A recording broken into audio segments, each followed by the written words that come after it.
Almanaku. On this day, ngjarjet më të rëndësishme të ditës në Top Albania Radio.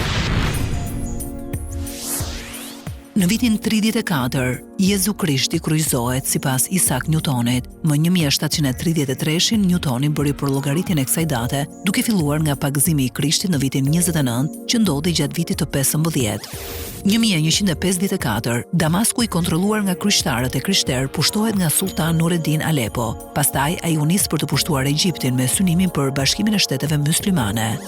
1616, në qytetin Stratford, on Avon në Angli, u nda nga jeta dramaturgu William Shakespeare. Dramaturgu anglez ka shkruar mbi 38 vepra dhe 154 sonete. Ka marrë famë me Hamlet, Macbeth, Romeo e Juliet apo Tragjedinë e Otellos. 1867, mbretëresha e Anglisë Victoria dhe perandori i Francës Napoleoni III hedhin poshtë planet për ndërtimin e një tuneli në New York në kanalin La Manche. 1904, krijohet Akademia Amerikane e Arteve dhe Letrave. 1910, Theodore Roosevelt mbajti fjalimin e njohur si njeriu në arenë.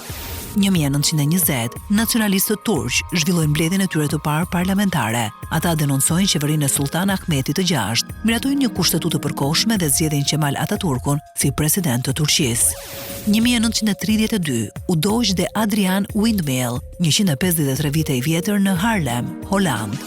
1969, Sirhan Sirhan dënohet me vdekje. Më vonë dënimi ndryshon në burgim të përjetshëm për vrasjen e Robert Kennedyt.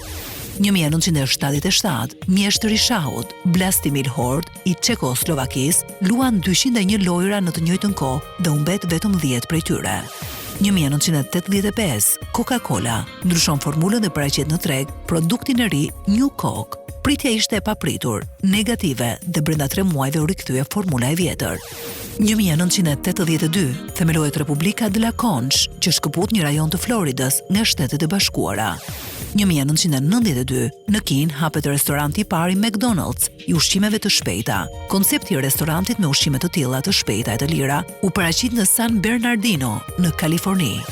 Më 23 prill të vitit 1998, u vran mbi 60 luftëtar nga Hereçi e Sllupi, që ktheheshin nga Shqipëria në Kosovë, ju zuprit nga forcat ushtarako-policore serbe. Ndaj luftëtarëve të UÇK-s u përdorën edhe helme kimike.